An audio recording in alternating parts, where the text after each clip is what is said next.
วันพรุ่งนี้วันที่กุมภาพันธ์เราได้หมดเวลาของปี2568ไป1เดือนเนาะวันนี้ก็ครบ31วัน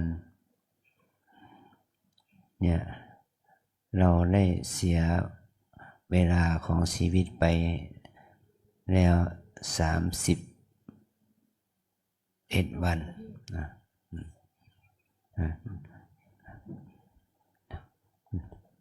เรามีโอกาสทำความดี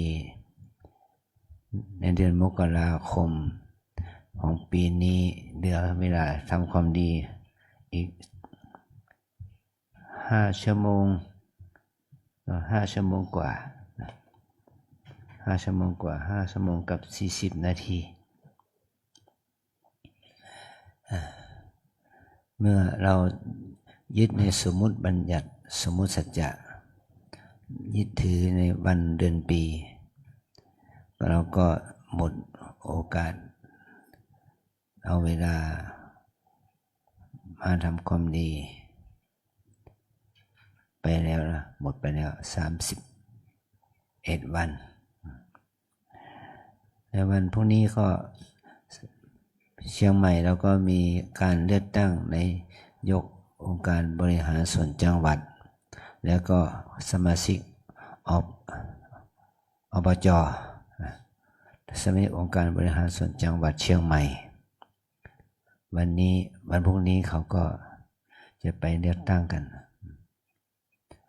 เราก็จะได้เห็นโฉมหน้าของการเมืองส่วนท้องถิ่นนะว่าการเมืองส่วนท้องถิ่นในปี4 ปีต่อไปนี่จะเป็นสายไหน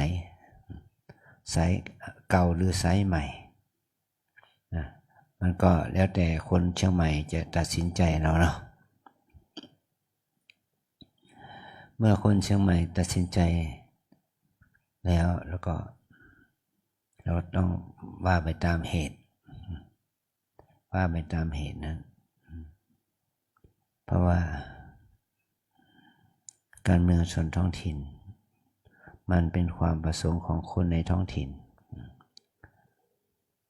แต่ว่าอำนาจการบริหารมันมีทั้งการเมืองส่วนภูมิภาคด้วยมีผู้ว่าราชการจังหวัดการเมืองท้องถิ่นก็มีนายกองค์การบริหารส่วนจังหวัด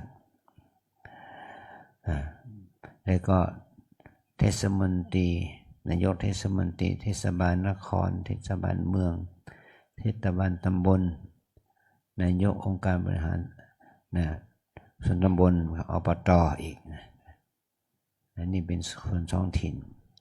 แต่ส่วนภูมิภาคก็เป็นผู้ว่าเป็นนายอำเภอเป็นกำนันผู้ใหญ่บ้านนะเป็นไปดังนั้นนี่แหละเราจะมีห้องเห็นว่าการเมืองเป็นเรื่องของผลประโยชน์จริงๆและมันก็มีผลต่อศาสนาเราด้วยเพราะว่าเราก็เป็นคนในสังคมแปลว่าเราเป็นหน่วยหนึ่งของสังคมในองค์กรส่วนจังหวัดมันก็มีส่วนดีส่วนเสียกับอำนาจบริหารเพราะมันเป็นกฎหมายมันเป็นระเบียบเป็นกฎหมายเราจะได้ประโยชน์หรือเสียผลประโยชน์ก็นโยบายเมื่อมันมีนโยบายที่เกื้อต่อพวกเรามันก็เราได้ประโยชน์ถ้าเรามีนโยบายเมื่อไม่เกื้อต่อพวกเราก็เราเสียประโยชน์มันก็ว่าองค์กรส่วนท้องถิ่นไม่ว่าจะอบต.เทศบาลอบจ.หรืออะไรเนี่ยถ้านโยบายของอบต.อบจ.อะไรนี้ ถ้ามันเกื้อกูลต่อวัฒนธรรมเกื้อกูลต่อศิลปะวัฒนธรรมความดีงามเขาก็เอื้อมาทางศาสนาบ้างแต่ถ้าคนที่ผู้บริหารเขาไม่เอื้อต่อเรื่องศาสนาวัฒนธรรมประเพณีอันที่ดีงามอะไรก็งบประมาณมันก็ไม่เข้ามาหาวัดนะไม่เข้ามาหาองค์กรศาสนาเนี่ยมันเป็นไปที่กระแสการเมืองกระแสสังคมเป็นส่วนมากเลยแต่ถ้าเราพิจารณาว่าเพื่อความสันติสุขเพื่อความดีงามของมวลมหาชนนั่นแหละมันก็มีโอกาสที่เขาจะจัดสรรงบประมาณมาให้แก่ชุมชนประชาชนที่ทำกิจกรรมเกี่ยวกับงานศาสนาศิลปะศีลธรรมวัฒนธรรมมากขึ้นเพราะว่างบประมาณทั้งหลายก็มันจะใช้ประโยชน์ได้ก็เมื่อเรามีกฎหมายนั่นแหละนะกฎหมายแต่วัดเราเนี่ยก็อาศัยงบประมาณอะไรเล่าถึงอยู่ได้ว่าเราไม่อาศัยงบประมาณที่ศรัทธาญาติโยมทำบุญนะโยมมีความศรัทธามีความเลื่อมใสทำบุญทำทานเป็นค่าอาหารค่าน้ำปานะหรือค่าน้ำค่าไฟอะไรต่างๆนี่อาศัยงบประมาณของโยมแต่งบของรัฐงบของอะไรก็ไม่ได้มาเกื้อกูลเราสีมากน้อยเท่าไหร่แต่เราต้องอาศัยงบประมาณที่ชาวบ้านอุปถัมภ์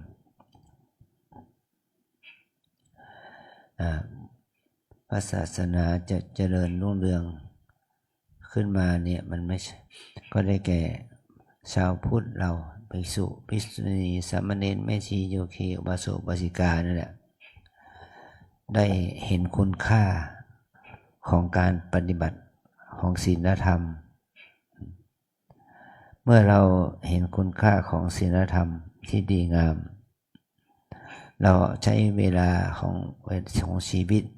3 วันบ้าง5 วันบ้าง7 วันบ้าง1 เดือนบ้างเท่าที่จะมีโอกาส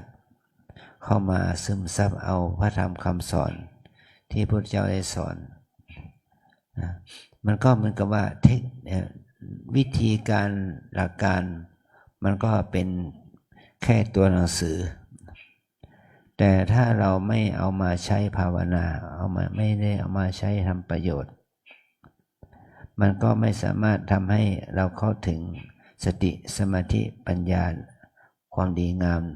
เหล่านี้ได้แต่ถ้าเราที่พระพุทธเจ้าสอนเรื่องการเจริญสติเราเอาสติมาฝึกสอนให้เราเจริญสมาธิเจริญความเพียรสมาธิความเพียรเอามาฝึกเราก็ได้สติได้สมาธิได้ความเพียรมันตัวอย่างอาจารย์ขอยกตัวอย่าง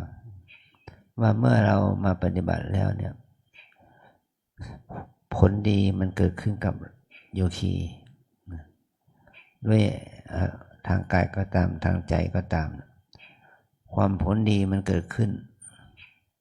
สติมันเกิดขึ้นสมาธิเกิดขึ้นความเพียรมันเกิดขึ้น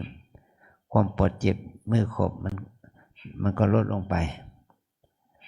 ความที่เรามีสุขภาพที่ดีมันเกิดขึ้นเนี่ยมันก็เป็นกำลังใจนะมันก็เป็นกำลังใจแก่เราในวันนี้อาจารย์มีลูกศิษย์ที่เป็นแม่ชีมาบวชเป็นโยคี1 เดือนนะมาบวชเป็นแม่ชี1 เดือนเขามาบวชแล้วเขาก็ตั้งใจประพฤติปฏิบัตินะวันหนึ่ง14-15 ชั่วโมงภาวนาเขาก็ต้องการลากลับไปอยู่กับครอบครัวเพราะว่าเธอลาจะมาบวชได้สามีมาบวชก็เธอต้องกลับไปอยู่กับครอบครัวแต่เธอมีความ ศรัทธาในการบวชเสียดายที่ได้ต้องลาสิกขาเสียโอกาสที่ไม่ได้มาอยู่วัดเนี่ยก็เธอก็ต้องออกไปครอบครัวก็เพราะว่าเพราะเหตุนี้แหละการปฏิบัติมันได้ความสุขได้สันติสุขได้สติสมาธิมันก็ทำให้ศาสนิกชนที่เป็นชาวพุทธนั่นได้เข้าถึงความเจริญงอกงามไพบูลย์ในพระธรรมอีกคนหนึ่งเป็นผู้หญิงเป็นโยคีหญิงนะเป็นโยบาสิกามาปฏิบัติเดือนเต็มเดือนกว่า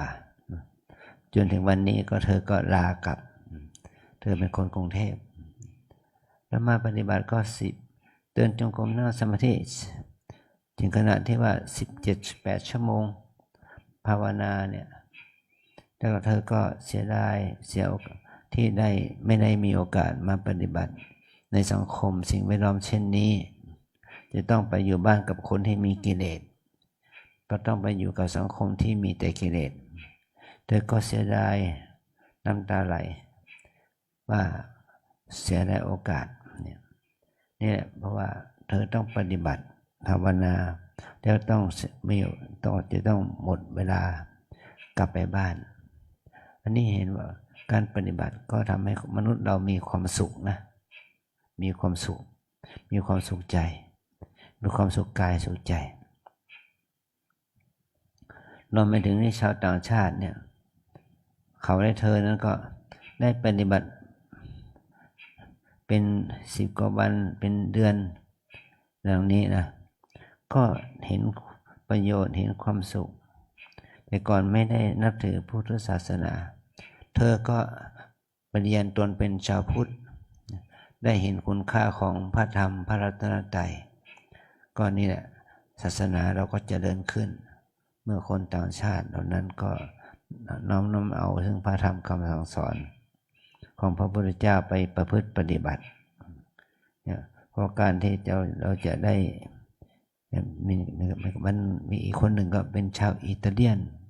เป็นคนอิตาลีมาปฏิบัติ10 วันแต่แกมาปฏิบัติ2 คน3 คนแล้วนะแกก็เสียดายไม่อยากออกจากวัดนะลาวันนี้2-3 วันถึงจะออกก็เสียดายอยากจะอยู่กับวัดมีความสุขถึงกับน้ำตาไหลเพราะว่าโอกาสที่จะมาปฏิบัตินี่มันมีน้อยต้องกลับไปบ้านเธอต้องเสียดายการมีชีวิตที่อยู่กับธรรมะที่อยู่กับการปฏิบัติเนี่ยนี่เราจะเห็นว่าพระธรรม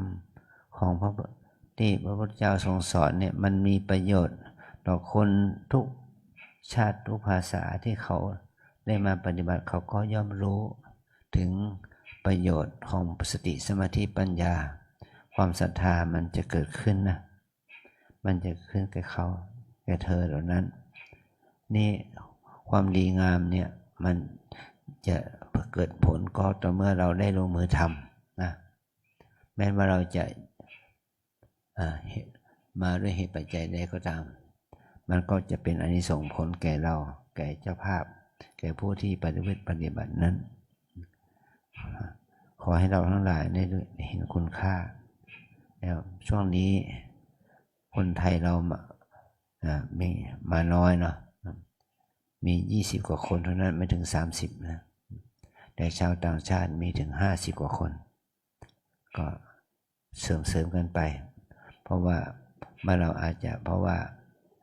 โยคีทั้งหลายก็อาจจะต้องติดการเลือกตั้งอะไรอย่างนี้นะก็มาไม่ได้เพราะว่าจะต้องไปเลือกตั้งตามกฎหมายเนี่ยถ้าคนไหนที่ไม่ไปเลือกตั้งก็เสียสิทธิ์ที่จะทำกิจทางการเมืองเนี่ยต้องเอื้อเฟื้อเกื้อกูลกันนะเพราะเราจะได้ไปปฏิบัติต่อกันเนาะขอแค่นี้ไว้พระ